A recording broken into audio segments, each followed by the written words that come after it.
போல குற்றம் உணர்ச்சி பெருவருக்கும் போல அவசரப்பட்டு மன்னிப்பு கேட்கறதுக்கு நாங்க ஒன்றும் சாவர்கர் பேரன்கள் இல்லை. என் ட்வீட்டை படிச்சீங்களா? என் ட்வீட்டை படிச்சீங்களா? இல்லை, என் ட்வீட்டை படிச்சீங்களா? அதுக்கான பதில் என் ட்வீட்டில் இருக்கு. அதாவது ஒரு கோலை மட்டும்தான் ட்வீட்டை போட்டு டெலீட் பண்ணிட்டு ஓடுவாங்க. இப்போ திமுக கட்சியை வந்து கோழைகள் இருக்கக்கூடிய கட்சி. திமுக இருக்கக்கூடிய தலைவர்கள் எல்லாமே பார்த்தீங்கன்னா அன்றைக்கி வந்து அடிப்படை கோழைகள் அந்த கட்சியில் இருக்கிறாங்க. பிரதமரை பற்றி மோசமாக ட்வீட்டை போட்டுட்டு எதிர்ப்பு வந்தோடனே டெலீட் பண்ணிட்டு ஓடினவர் தான் மனோ தங்கராஜ்.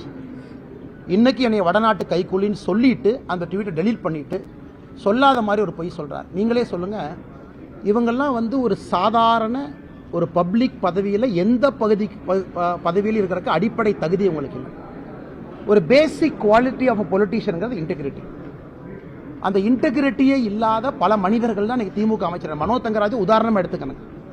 என்னை பொறுத்தவரை நீங்கள் பார்த்தீங்கன்னா எல்லா அமைச்சர்கள்ட்டையுமே நான் சண்டை போடுறேன். கீதா ஜீவன் ஒரு பக்கம் சண்டை போயிட்டு இருக்கு, மனோ தங்கராஜ் ஒரு பக்கம் போயிட்டு இருக்கு, அண்ணன் பிடிஆர் அவர்கள்ட்ட ஒரு பக்கம் போயிட்டு இருக்கு, செந்தில் பாலாஜி அவங்கள்ட்ட ஒரு பக்கம் போயிட்டு இருக்கு, ஏவா வேலுட்டு ஒரு பக்கம் போயிட்டு இருக்கு. ஏன் பண்றாங்கன்னா தமிழ்நாட்டு அரசியலில் அடிப்படையில் ஒரு டீசன்சி வரணும்.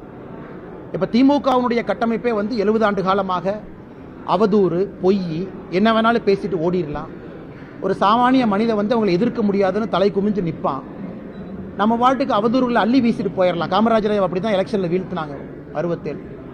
இது மாதிரி பொய்யெல்லாம் சொல்லிட்டு போயிடலாம். பட் நான் அதை கேட்குற ஆள் இல்லை. அதே பதில அதே லாங்குவேஜில் திருப்பி அடிக்கிற ஆள் தான். அதைத்தான் அரசியலில் 2 வருஷமாக செஞ்சுக்கிட்டு இருக்கேன். இப்போ மனோ தங்கராஜ் போன்ற கோழைகளையும் நான் சந்திக்க வேண்டிய ஒரு கட்டாய அரசியல். நான் அமைச்சராக இருக்கிறனால நம்ம சந்திக்குவேன்.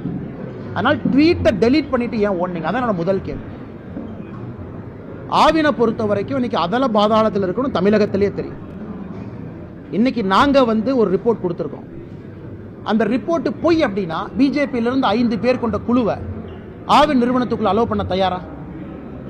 எல்லாத்தையும் படம் பிடிச்சு நான் காட்ட என்னென்ன பிரச்சனை. சைல்டு லேபரை வச்சிருக்காங்க ஆவின்ல. அதை தாண்டி பாலினுடைய கொழுப்பு, நீங்க 1% பாலினுடைய கொழுப்புங்கிறது 8 ரூபாங்க, 8 rupees. 1%ங்கிறது 8 ரூபா. நீங்க 1% குறைச்சிங்கன்னா 8 ரூபா கொள்ளடிக்கிறாங்க. இப்போ 1.3% நீங்க கொள்ளடிக்கிறீங்க, குறைக்கிறீங்க அப்படின்னா கிட்டத்தட்ட 10 ரூபா 11 ரூபா ஒரு ஆவின் பாக்கெட்டு கொள்ளடிக்கிறாங்க. நீங்க நான் வச்சுக்கணுங்கன்னா எல்லாத்து வீட்லையும் மாடு கிடையாது, எல்லாத்து வீட்லையும் தோட்டம் கிடையாது. தோட்டத்திலேருந்து பால் வரும், குடிச்சுக்கலாம். எத்தனையோ சகோதர சகோதரிகள் ஆவின் பாலை நம்பித்தான் குழந்தைங்களுக்கு கொடுக்குறாங்க. அந்த குழந்தைக்கு தேவையான புரோட்டீனும் குட் ஃபேட்டும் ஒரு ஆவின் பால்ல இருந்து வருது. நான் அடிப்படையில் ஒரு சாமானிய மனிதனுக்கு இன்னைக்கும் எங்க தோட்டத்தில் இருக்க மாட்டுப்பால் நாங்களும் ஊத்துறோம். ஆனால் எங்க பாலை வந்து வாங்கும்போது எவ்வளவு பார்த்து வாங்குறீங்க? ஃபேட்டு குறைஞ்சா பணம் கொடுக்க மாட்டேன், சால்யூபிள் ஃபேட்டு பார்ப்பேன், அந்த மீட்டரை போட்டு பார்ப்பேன். இன்னைக்கு காலையில் என் தோட்டத்திலிருந்து பால் பண்ணால் அதான் நீங்கள் பார்க்குறீங்க பால் சொசைட்டியில். ஆனால் நீங்கள் எங்ககிட்ட வாங்கின பாலை திருப்பி கொடுக்கும் பொழுது அதில் ஃபேட்டு கண்டென்ட்டை குறைத்து நீங்கள் விற்கிறீங்க. ஏன்னா Aavin is an unstable business. உதாரணத்துக்கு நீங்கள் வந்து 2 கம்பெனியை கம்பேர் பண்ணலாங்கண்ணா. அமுல் எடுத்துக்கங்க, ஆவின் எடுத்துக்கங்க. அமுலுடைய மேனேஜ்மெண்ட் அட்மினிஸ்ட்ரேட்டிவ் சார்ஜ் எவ்வளோ இருக்குன்னு பார்த்தீங்கன்னா ஒரு 30-35%. மிச்ச பணம் எல்லாமே ஃபார்மர்ஸ்க்கு வருது. அதனால தான் அது கோஆபரேட்டிவ் மூவ்மெண்ட். அதனால தான் அமுல் வந்து இந்தியாவுடைய மாடலாக இருக்கு. இப்போ ஆவின் வந்து ஆரம்பித்த நோக்கம் நல்லா இருந்தாலும் அது ஒரு bureaucracy driven, it is not a farmer driven. அது ஒரு கோஆபரேட்டிவ் மாடல் கிடையாது. கைக்கூலிகள் உள்ளக்கூடிய இடம். தனியார் பால் கம்பெனிகளுக்கும் ஆவினுக்கும் ஒரு டைப்பை போட்டுக்கிட்டு நீங்கள் பார்த்தீங்கன்னா நீங்கள் பாருங்கள், தமிழ்நாட்டில் ஆவின் விலைக்கும் தனியார் பால் கம்பெனி விலைக்கும் பாருங்கள் எப்பவுமே ஒரு கோரிலேஷன் ஃபேக்டர் இருக்கும். இவங்க குறைச்சா அவங்க குறைப்பாங்க. பல ஃபேக்டர் இருக்குது. அதெல்லாம் நான் டீட்டெயிலாக போக விரும்பலைன்னா வருகின்ற காலத்தில் போகும். அதனால் மனோ தங்கராஜ் போன்றவர்கள்லாம் அரசியல் இருப்பது தமிழக மக்களுடைய சாபக்கேடு. தமிழக மக்களுடைய சாபக்கேடு ஒரே வார்த்தையில் சொல்லணும்.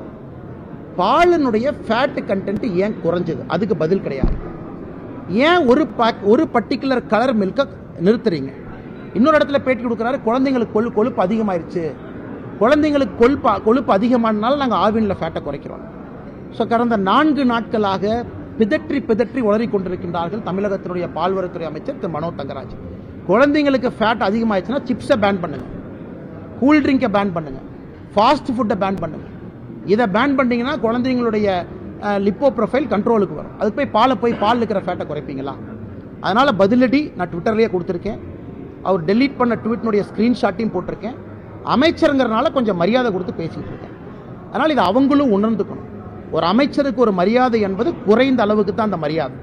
இது வந்து பழைய பாரதிய ஜனதா கட்சி, நானும் ஒரு பழைய ஆள் கிடையாது, என்ன வேணாலும் பேசிட்டு போவீங்க, அதே பாணியில் திருப்பி அடிப்பேன்.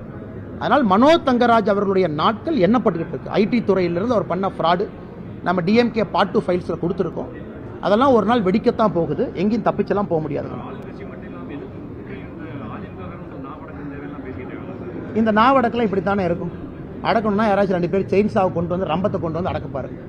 இதெல்லாம் எப்பவும் மாறாது. இதெல்லாம் பிறவி குணம், பிறவியில் பிறந்த போதே வந்தது. அதெல்லாம் அரசியலுக்கு வந்ததுக்கப்புறம் இந்த கட்சிக்காரன் சொல்கிறான், அந்த கட்சிக்காரன் சொல்கிறான், நாவடக்கெல்லாம் பண்ண முடியாது. மக்களுக்காக பேசணும், இப்படித்தான் பேசணும். அதனால் அவங்க எல்லாமே வந்து மக்களுக்காக யார் பணி செய்தாலும் என்ன போல தான் பேசலாம். இதில் நாவடக்கு என்ன இருக்குது? தலைவர்களுடைய சரித்திரத்தை புது இடத்துல வைக்கிறேன், அதில் என்ன தவறு என்ன இருக்குது? இவங்க பண்ண தப்பாக நான் சொல்கிறேன், என்ன இருக்குது? எல்லா இடத்துலையும் மரியாதை எங்கே கொடுக்கணுமோ மரியாதை கொடுக்குறேன். உங்களுக்கு நான் பேசுறது பிடிக்கலன்னா காதை பொத்திட்டு போயிருங்க. சில அரசியல் தலைவர்கள் நான் சொல்கிற கருத்து, அண்ணாமலைக்கு நாவடக்கு வேணும், நீ காதை பொத்திட்டு போயா நான் கேட்க சொன்னேன். பொதுமக்களுக்காக இங்கே அரசியல் பண்ணுறோம், அப்படித்தான் காரசாரமாக தான் அரசியல் இருக்கும். எத்தனை நாளைக்கு தமிழ்நாட்டில் இதே மாதிரி 70 ஆண்டு கால சாக்கடை அரசியலை எத்தனை நாளைக்கு நடத்துவோம்? எத்தனை நாளைக்கு இந்த சாக்கடை அப்படியே வச்சுக்கிட்டே போவோம்? ஒரே கட்சியில் திரும்ப திரும்ப அவங்களே எம்எல்ஏ, இல்லாத தலைவர்களுடைய ஃபோட்டோவை காமிச்சு ஓட்டு, அந்த தலைவர்கள் மாதிரி இவர்களுடைய வாழ்க்கை 1% கூட கிடையாது. எல்லாம் பெரிய கட்சிகளாக ஓட்டு கேட்டு தமிழ்நாட்டில் வர்றாங்க, தலைவர் ஃபோட்டோவை தூக்கிட்டு வர்றாங்க. அந்த தலைவர்களுடைய வாழ்க்கை மாதிரி 1% அவங்க வாழ்கிறாங்களா? தலைவர்களுக்கு சம்பந்தம் இல்லை. அவங்க ஏதோ பேங்க் டெபாசிட்ல பேங்க்ல ஒரு கட்சி ஆரம்பிச்சு ஒரு 34% வாக்கு வங்கி உருவாக்கிட்டீங்க. அதை வச்சுக்கிட்டு வண்டி ஓட்டிட்டு இருக்கவங்களே நீ பார்த்து நாவடக்கம் தேவைங்கிறாங்க. ஆனால் நீங்க முதல்ல கண்ணாடியை பார்க்கணும். நீங்க அந்த கட்சியில் இருந்தபோது உங்க நிலைமை எப்படி இருந்துச்சு? இதற்கு முன்பு உங்களுடைய தலைவர்கள் அந்த கட்சியில் வச்சிருந்த போது உங்களை எப்படி வச்சிருந்தாங்க? கட்சி விட்டு எதுக்கு நீக்கினாங்க? அதுக்கெல்லாம் நீங்க பதில் சொல்லணும். அதனால தயவு செஞ்சு இந்த மிச்ச அரசியல் தலைவர்கள் எனக்கு அட்வைஸ் கொடுக்க வேண்டாம். நான் இங்க பவருக்காக வரல, எவனா கை கால் வந்து எம்எல்ஏ ஆகணும் எம்பி ஆகணும்னு வரல. நான் இங்கே வந்திருப்பது அரசியலை மாற்ற வேண்டும். என் பேச்சு காரசாரமாக தான் இருக்கும், அப்படித்தான் நான் இருப்பேன். நீ அடக்கணும்னா செயின்ஸ்னாவே ஒரு ரம்பத்தின் தூக்கி நான் வீட்டுக்கு வா, நேருக்கு நேர் பார்ப்பேன். உச்சநீதிமன்றம் சொல்லியும் ஆளுநர் 2வது முறையாக அனுப்பிய மசோதாக்கெல்லாம் திரும்பவும் பதிலளிக்காம கிடப்புல போட்டிருக்காரு அப்படின்னு அமைச்சர் ரகுபதி.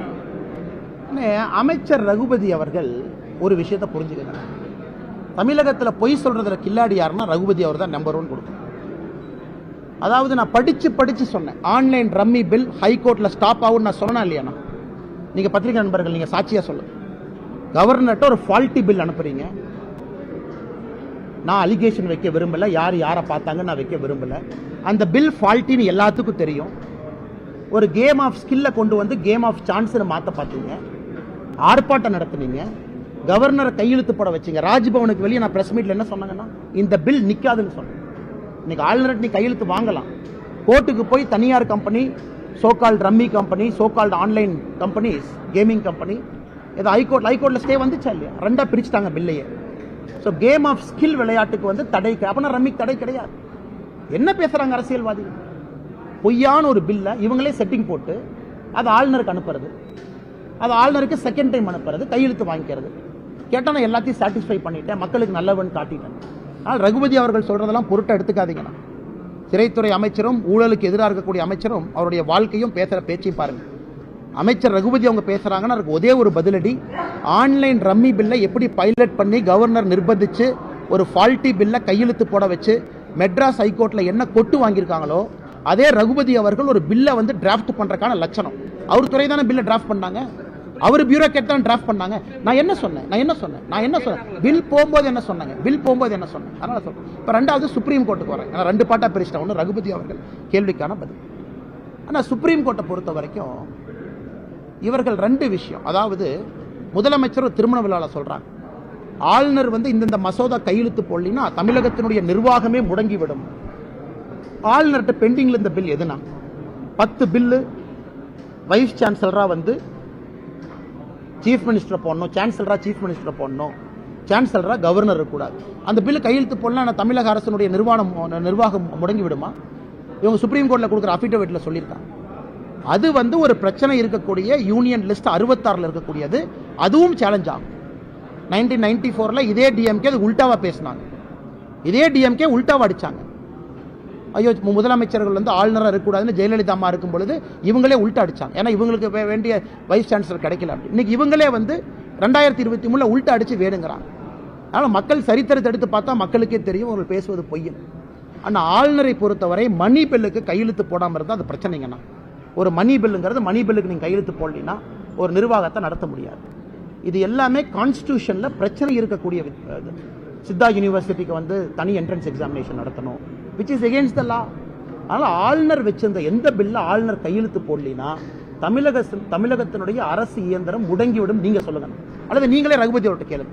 ஆனால் 12 பில் ஆளுநர் பெண்டிங் இருக்கு. ஆளுநர் ஃபுல் லிஸ்ட் கொடுத்துருக்காரு. அவர் பதவிக்கு வந்ததுலேருந்து மொத்த பில் எவ்வளவு, எந்த பில்லை கிளியர் பண்ணேன், எந்த பில்லை ரிஜெக்ட் பண்ணேன், எந்த பில்லை பிரசிடென்ட்டுக்கு அனுப்பியிருக்கேன், எந்த பில்லை வித்ஹோல்டு பண்ணியிருக்கேன்னு சுப்ரீம் கோர்ட் அஃபிடவிட்ல ஆளுநர் சொல்லியிருக்காரு. அதில் இவர்கள் சொல்வது போல எந்த பில்லில் ஆளுநர் கையெழுத்து போடலினா அரசு நிர்வாகம் முடங்கிவிடும் கேட்டு சொல்லுங்க. ஏதாச்சும் மணி பில் இருக்கா? எந்த மணி பில்லும் கிடையாது. இவங்க வந்து ஃபால்ட்டான பில்லை கொண்டு வந்து கையெழுத்து போட வைப்பீங்க. இப்போ யூஜிசி ரெகுலேஷனை எதிர்த்து நீங்க போனீங்கன்னா அதுவும் கோர்ட்டில் ஸ்டே ஆக போகுது. ரம்மிக்கு இவ்வளவு டிராமா பண்ணி கடைசியில் ஸ்டே ஆச்சல்ல. ஒரு கரெக்டான பில்லை டிராஃப்ட் பண்ண முடியல. உங்ககிட்ட எம்எல்ஏஸ் இருக்காங்க, டிபேட்டும் பண்றது இல்ல. இதை பத்தி எந்த நுவான்சஸும் அசம்பிளியில் பேசுறது இல்ல. சும்மா கையெழுத்து போட வைக்கிறீங்க. பாரதிய ஜனதா கட்சி கருத்து சொன்னா மைக் ஆஃப் பண்ணிட வேண்டியது. பாரதிய ஜனதா கட்சி எம்எல்ஏஸ் கருத்தும் கேட்கறது இல்ல. அந்த பில் அப்படியே அங்க போகுது. ஏன்னா மெஜாரிட்டி இருக்கு எங்ககிட்ட. நாங்க 117க்கு மேல எம்எல்ஏஸ் இருக்கோம். நாங்க மெஜாரிட்டி இருக்கனால எந்த பில்லை வேணாலும் கொண்டு வரோம்னா எப்படி நான் அந்த கருத்தை ஏத்துக்க முடியும்?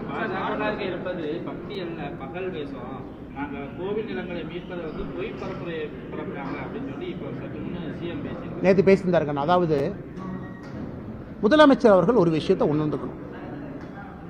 அவர் வந்து கல்யாணமா ஏறலாம். கல்யாண மண்டபத்தில் திமுக கட்சிக்காரங்களே உட்கார வச்சுக்கலாம். திமுக கட்சி கல்யாணத்துக்கு நான் நீங்களும் போவோமாங்கண்ணா? திமுக காரன் தான் உட்காந்துருப்பான். அதில் முதலமைச்சர் பேசலாம், அதில் கைத்தட்டல் வாங்கிக்கலாம். ஒரு காமன் ஆடியன்ஸ் வந்து ஒரு சாதாரண தமிழ் குடிமகன் முதலமைச்சர் பேசுகின்ற எந்த பேச்சையும் பொருட்டா எடுத்துக்கலாம். ஏன்னா ஒரு பொய் பேசுறார். நிர்மலா சீதாராமன் அவர்கள் சொன்னது என்ன தவறு? நிர்மலா சீதாராமன் அவர்கள் தமிழகத்தினுடைய கோவில் அறநிலைத்துறை கட்டுப்பாட்டில் இருக்கக்கூடிய பிரச்சனைகளை சொல்லியிருக்காங்க. பாரத பிரதமர் நரேந்திர மோடி அவர்கள் தெலங்கானால அறநிலைத்துறை கட்டுப்பாட்டில் இருக்கக்கூடிய தமிழ் கோவிலினுடைய அவநிலைமையை பற்றி சொல்லியிருக்காங்க. இன்னைக்கு இவ்வளவு பேசுற திமுக 1976 2014 நீங்க ஆட்சியில் இருக்கிற வரைக்கும் பலமுறை ஆட்சியில் இருந்தீங்க. மொத்தமா தமிழ்நாட்டிலிருந்து திருட்டு போன சிலை எத்தனை கொண்டு வந்தீங்க? வெறும் 13. இந்தியா ஃபுல்லா சேர்த்தி காங்கிரஸ்ல 10 ஆச்சு. நாங்க இன்னைக்கு 9 வருஷத்துல 350க்கு மேல கொண்டு வந்திருக்கோம். ஒரே ஒரு எக்ஸாம்பிள் கொடுக்குறாங்க. ஒரு சிலைகளை கொண்டு வர்றதுல இருந்து கோவில் நிலத்தை என்ன வரி போடுறீங்க? 1 ரூபா 2 ரூபா, ஆனுவல் வரி 99 வருஷம் 3 ரூபா. உடனே சேகர் பாபு அவர்களுக்கு என்ன சந்தோஷம்னா, பிஜேபி கார 2 பேர் லேண்டை கேப்சர் பண்ணி வச்சிருக்கான். பேர் சொல்லுங்க, ஆக்ஷன் எடுங்க. நான் வேண்டான்னு சொன்னா பிஜேபி கார வச்சிருக்கிற ட்ரஸ்ட்டுக்கும் கோயிலுக்கும் பிரச்சனை இருக்கு அப்படின்னா தயவு செஞ்சு ஆக்ஷன் எடுங்க. ஆக்ஷன் எடுத்தா நானே வரவேற்கிறேன். நான் எப்படி எடுங்க. ஆனா அவர் சொல்ற கணக்கில் 3% தான் பிஜேபி வர்றா. 97% யாரு? அப்படியே டிஎம்கே லிஸ்ட்டை போடுங்க, இன்னொரு கட்சி லிஸ்ட்டை போடுங்க. ஸோ எத்தனை நாளைக்கு தமிழ்நாட்டில் பொய்ய பேசி வண்டி எத்தனை நாளைக்கு ஓட்டுவாங்க? அதனால் சேகர் பாபு அவர்களும் ஒரு விஷயத்தை உணர்ந்துக்கணும். காக்கா போய் உட்காருது, பனங்கா கீழே உழுவுது, அதுக்கு ஸ்டாலின் காரணம்ங்கிறார். 1000 கும்பாபிஷேகம் நடக்கிறதுக்கும் ஸ்டாலினுக்கு என்ன சம்பந்தம்? இவர் அங்க போனாரா? எண்ணெய் ஊத்துனாரா? திரிய போட்டாரா? இவர் 6 கால பூஜைக்கு அங்க உட்கார்ந்தாரா? இவரு போய் கோயிலுக்கு பெயிண்ட் அடிச்சாங்களா? ஊர்ல இருக்கக்கூடிய மக்கள் அவங்க வந்து பரம்பரையாக அந்த ஊர்ல இருக்கக்கூடிய சாதி சனங்கள் அந்த கோவிலுக்கு அவன் உயிரை கொடுத்து கும்பாபிஷேகம் பண்றான். ரிப்பனை கட் பண்றதுக்கு சேகர் பாபு போறாரு. இவர் கணக்குல நம்பர் 1 எழுதிக்கிறார். 1000 கும்பாபிஷேகங்கள உங்க பங்கு என்னன்னு நான் கேட்கிறேன். உங்க பங்கு என்னன்னு நான் கேட்கிறேன். ஊர் மக்கள் பங்கு இருக்கு, சாதி சனங்கள் பங்கு இருக்கு.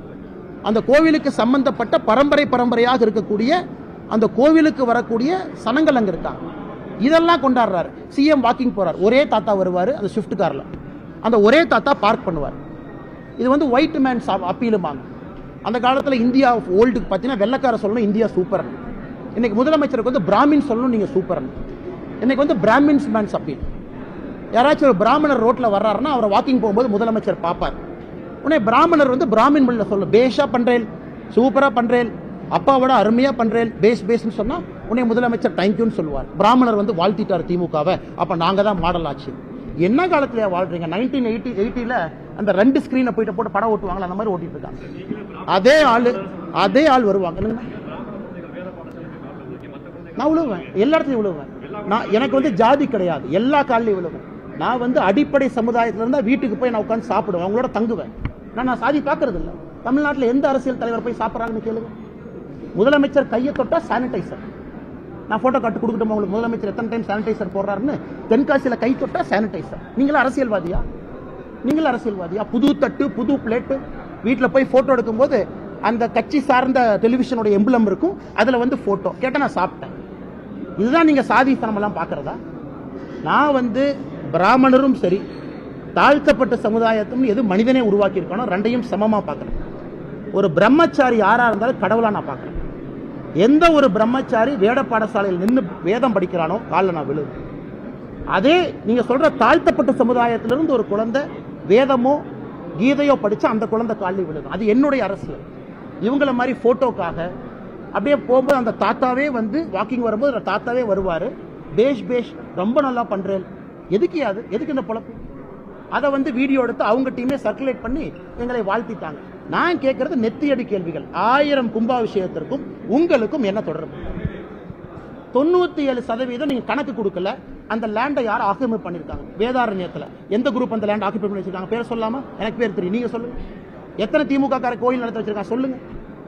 சம்பந்தம் இல்லாம பாஜக கார வச்சிருக்காங்க. பாஜக வச்சு ஆக்சிடென்ட் நான் வேண்டான்னு சொன்னா, சேகர் பாபுக்கு நான் ஃபோன் பண்ணா, அண்ணா நீங்க பாஜக காரனா அதை தொடக்கூடாதுன்னு சொன்னா நான் சொல்லவே இல்லையா?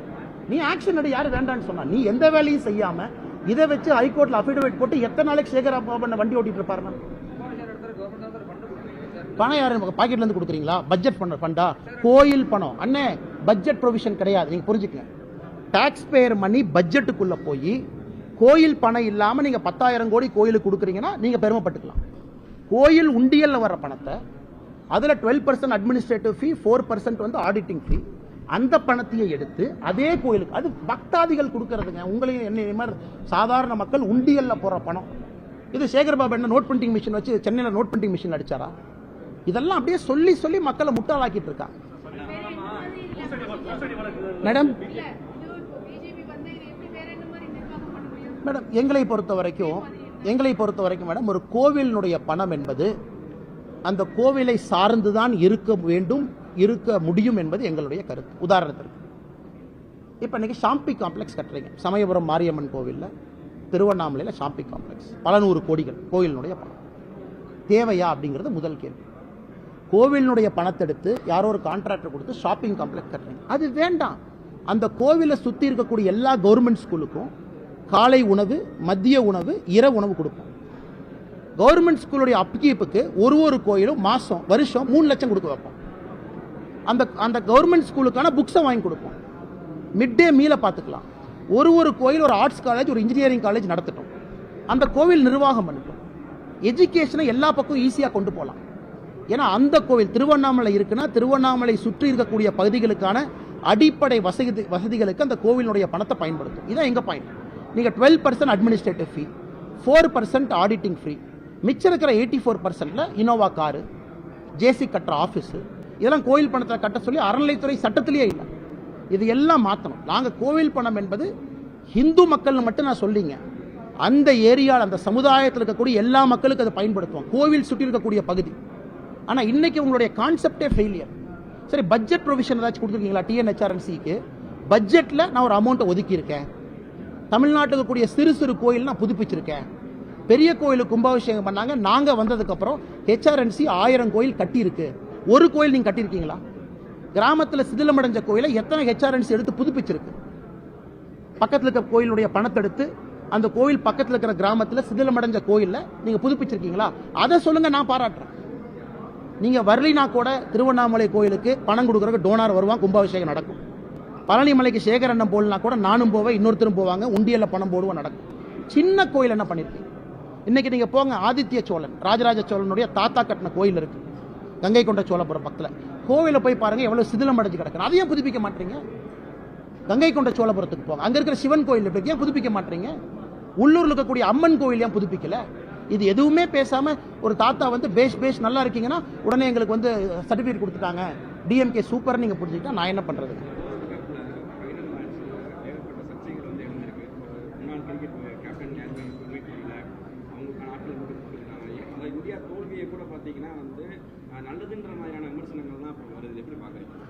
அண்ணா, நம்ம நாடு வந்து இன்னும் கொஞ்சம் mentally we have to be prepared அண்ணா. ஒரு சக்ஸஸையும் ஃபெயிலியரையும் ஹேண்டில் பண்ண நம்ம நாட்டுக்கு தெரியல அப்படிங்கிறது என்னுடைய தாழ்மையான கருத்துக்கண்ணா. அஸ் அ கண்ட்ரி ஒரு சக்ஸஸையும் ஃபெயிலியரும் நம்ம ஆஸ்திரேலியாக்காரங்களை பாருங்க, பேட் கமின்ஸ் ட்ரோஃபி வாங்கினாரா? எத்தனை பேர் ஆஸ்திரேலியா ஏர்போர்ட்டில் ரிசீவ் பண்ண வந்தாங்க? ஒருத்தர் கூட கிடையாது. அவர் பாட்டுக்கு போய் ஊபர் எடுக்கிற பிடிச்சி அந்த கப் எடுத்துகிட்டு போயிருப்பார். இந்தியாவுக்கு அந்த மனப்பக்கம் வரல. ஓவர் ஹைப், எல்லாமே ஹைப்பு தான். இங்கே ஒரு cricket match corporate control, IPL corporate control, football corporate control.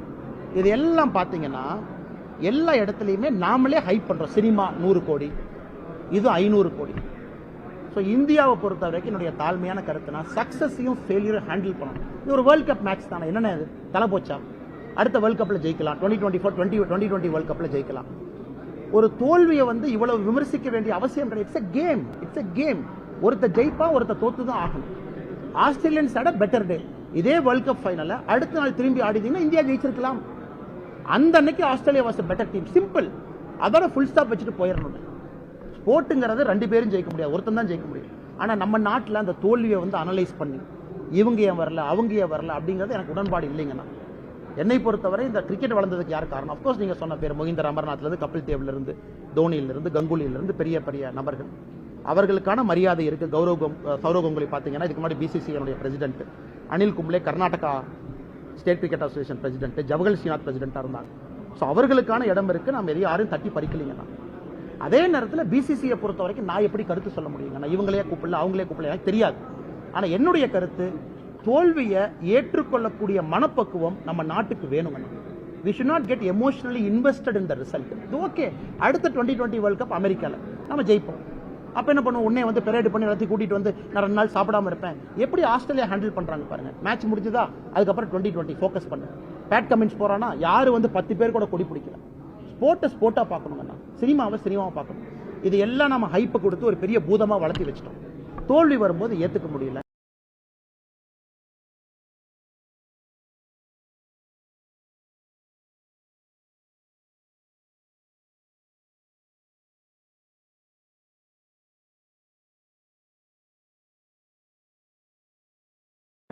ஒரு ஆக்டர் வந்து ஃபிளாப் கொடுத்து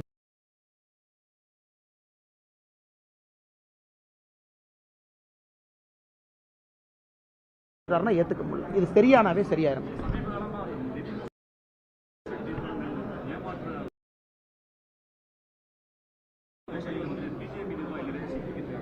யாருன்னா சிக்கியிருக்காங்க?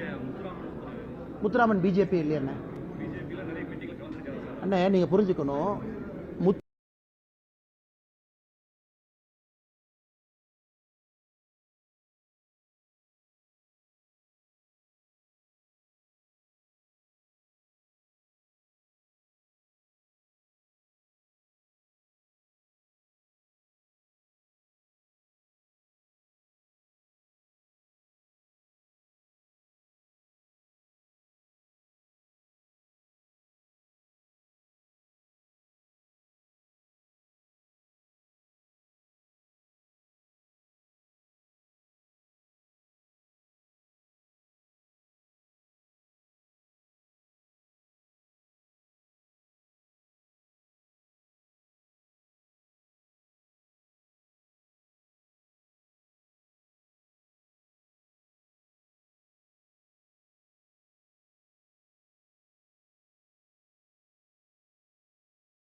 முத்துராமன் அப்படிங்கிற ஒரு மனிதர் இருக்கார். பிஜேபியினுடைய அடிப்படை உறுப்பினர் கூட இல்லை.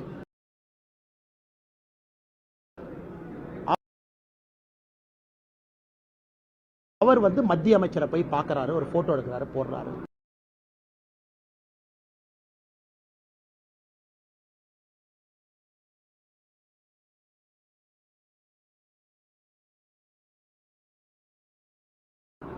மத்திய அமைச்சர் தமிழ்நாட்டுக்கு வர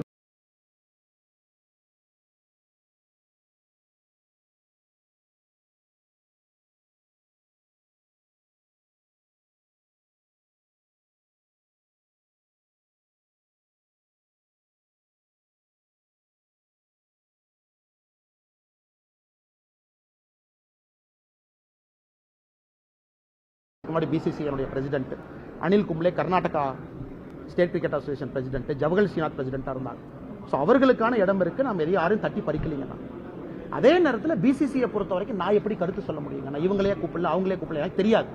ஆனால் என்னுடைய கருத்து, தோல்வியை ஏற்றுக்கொள்ளக்கூடிய மனப்பக்குவம் நம்ம நாட்டுக்கு வேணுங்கண்ணா. we should not get emotionally invested in the result. இது ஓகே, அடுத்த 2020 வேர்ல்ட் கப் அமெரிக்காவில் நம்ம ஜெயிப்போம். அப்போ என்ன பண்ணுவோம், உடனே வந்து பெரேடு பண்ணி எல்லாத்தையும் கூட்டிட்டு வந்து நான் 2 நாள் சாப்பிடாம இருப்பேன். எப்படி ஆஸ்திரேலியா ஹேண்டில் பண்றாங்க பாருங்க. மேட்ச் முடிஞ்சதா, அதுக்கப்புறம் 2020 ஃபோக்கஸ் பண்ணு. பேட் கமெண்ட்ஸ் போறானா, யாரு வந்து 10 பேர் கூட கொடி பிடிக்கல. ஸ்போர்ட்டா பார்க்கணுங்கண்ணா, சினிமாவை பார்க்கணும்.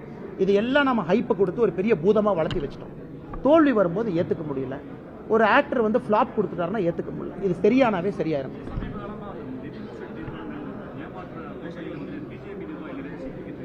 யாருன்னா சிக்கியிருக்காங்க? முத்துராமன் பிஜேபி இல்லையா அண்ணே? நீங்க புரிஞ்சுக்கணும், முத்துராமன் அப்படிங்கிற ஒரு மனிதர் இருக்கார், பிஜேபியினுடைய அடிப்படை உறுப்பினர் கூட இல்லை. அவர் வந்து மத்திய அமைச்சரை போய் பார்க்கறாரு, ஒரு போட்டோ எடுக்கிறாரு, போடுறாரு. மத்திய அமைச்சர் தமிழ்நாட்டுக்கு வரும்போது ஒரு போட்டோ எடுக்கிறாங்க,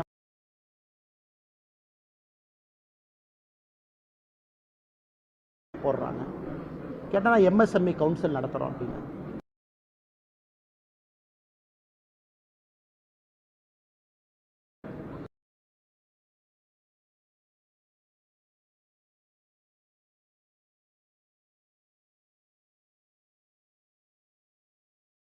என்னுடைய கவனத்துக்கு வந்தோடனே நான் வந்து நம்ம கட்சியிலிருந்து கம்ப்ளைண்ட் கொடுக்க சொன்னேன். உடனடியாக ஆக்ஷன் எடுக்க சொல்லுங்க, செக் பண்ண சொல்லுங்க.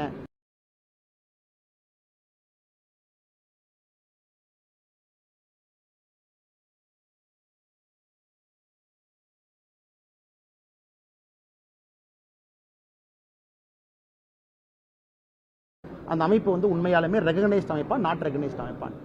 இல்ல கட்சியில இல்ல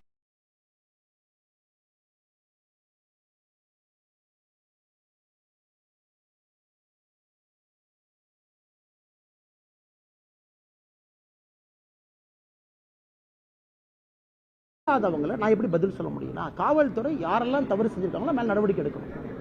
ஏன்னா நான் வந்து முத்துராமன் இன்னைக்கு பெயில் இருக்காருன்னு நான் கேள்விப்பட்டேன். என்ன யாரோ ஒருத்தர் ஜெயிலில் இருக்காங்க அப்படின்னு. காவல்துறை ஷுட் செக். நாங்க மதுரை எஸ்பிட்ட கம்ப்ளைண்ட் கொடுத்து 3 மாதம் ஆகுது. ஐ திங்க் அக்டோபர்ல கொடுத்தோம். அக்டோபர் 2 மாசம் ஆகுது. அந்த மாதிரி கம்ப்ளைண்ட் வரும்போது உடனடியாக நடவடிக்கை எடுக்கணும். இப்போ ஆர்கே சுரேஷ் அவரை பத்தி சொல்றேன், நோட்டீஸ் கொடுத்துருக்காங்க, அவங்க நடவடிக்கை நீங்க எடுக்கணும். நான் எப்படி ஸ்டாப் பண்ண முடியும்? இப்ப நான் சொல்றேன், இத்தனை திமுக அமைச்சர்கள் மீது ரைடா நடக்குது, கொள்ளையா அடிக்கிறானுங்க. அப்ப திமுக மொத்த திமுகவும் ஃப்ராடு நான் சொல்லட்டுமா? சொல்ல முடியாது. திமுக பெரும்பான்மையான ஆட்சியில் இருப்பவர்கள் தவறு செய்கிறார்கள் அப்படின்னு தான் கருத்து. எந்த கட்சியுமே புனிதமான கட்சி, சுத்தமான கட்சின்னு ஒருத்தருக்கும் நான் சர்டிபிகேட் கொடுக்க முடியாது. அதே மாதிரி உங்க இண்டஸ்ட்ரி கொடுக்க முடியாது. உங்க ஆபீஸ்லயே தப்பு பண்றவங்க 4 பேர் இருப்பாங்க. என்னை பத்தி பைசா எழுதுறீங்க, அப்புறம் நான் தப்புன்னு சொல்ல முடியுமா? அவங்க கடமையை செஞ்சுட்டு போறாங்க. ஏன்னா அப்படி பார்த்தா ஒரு டிவி ஜேர்னலிஸ்ட் நீங்க நெஞ்ச தொட்டு சொல்லுங்க, இல்லைன்னா எங்க கம்பெனி, நான் கம்பெனி பேர் சொல்ல விரும்புறேன், சொன்னா அப்புறம் கோச்சுக்குவாங்க.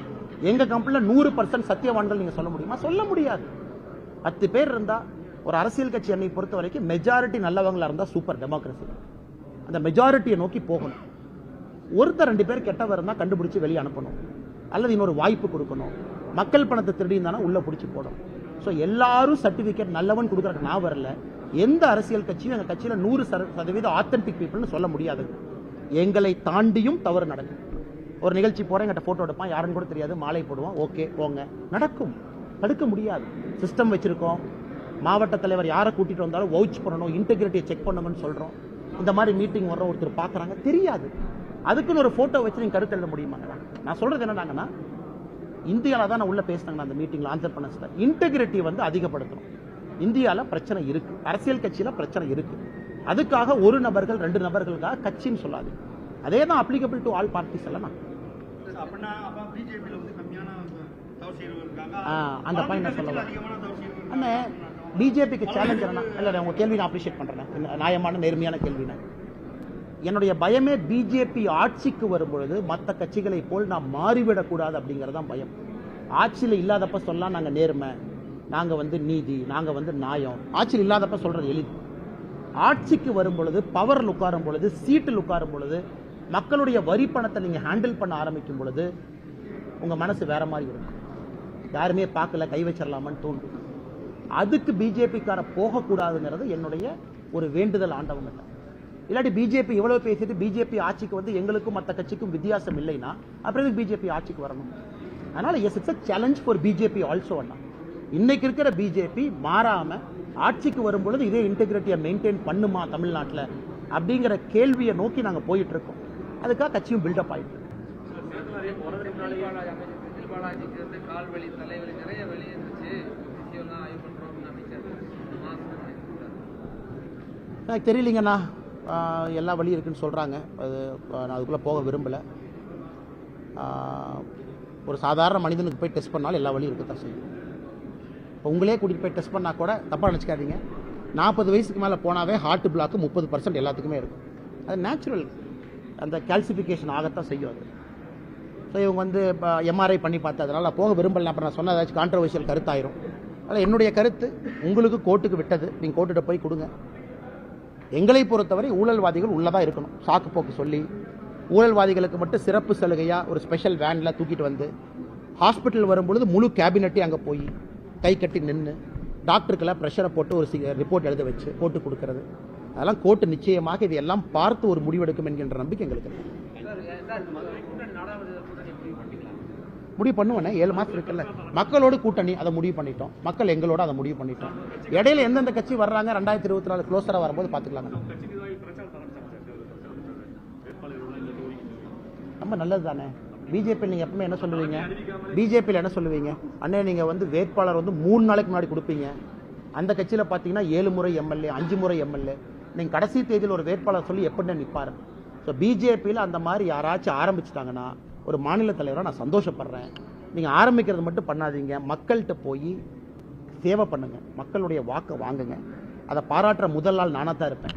மாநில தலைமை ரிஜிடிட்டி நாங்கள் சொல்லாமல் நீங்கள் எப்படி வேட்பாளர், மக்கள் முடிவு செய்வாங்க. ஃபைனலாக நீங்கள் எல்லாரும் போங்க வேட்பாளர்னு சொல்லுங்கள். கட்சி ஃபீட்பேக் எடுக்கும். பிப்ரவரி மார்ச்சில் தெரியும் யாருக்கு மக்கள் செல்வாக்கு இருக்குது, மக்கள் நம்பிக்கை இருக்குது. அந்த நேரத்தில் வாய்ப்பை நாங்கள் கொடுக்கணும்.